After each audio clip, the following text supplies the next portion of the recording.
dan keluhan-keluhan lain di pasar, di semua pasar, pasar bina usaha, ayam, sayur, ikan, daging.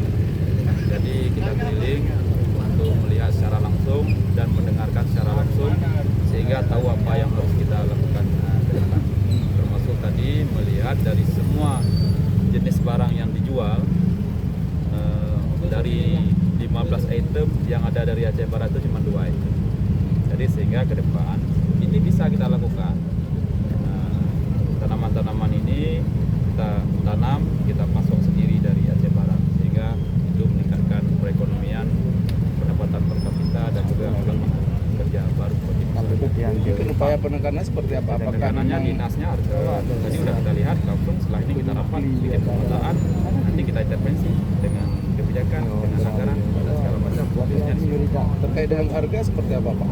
Kalau harga kan karena itu tadi semua barang 90% dari luar, jadi kita nggak bisa setel. Jadi langkah-langkah upaya misalnya daging tadi oke, kita bisa kerjasama supaya sama distributor. Mari itu yang bisa kita lakukan. Jadi langkah konkret untuk stabilitas harga harus dipasok sendiri. Itu jangka panjang.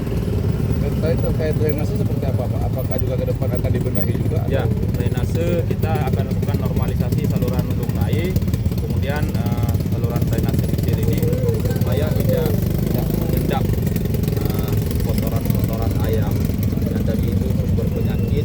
Kalau misalnya hujan deras, airnya tergenang meluap masuk ke ini toko-toko masyarakat. Pak, dengan masih tingginya harga barang, ada tidak upaya ke depan akan dilakukan subsidi ongkos angkut barangkali Pak?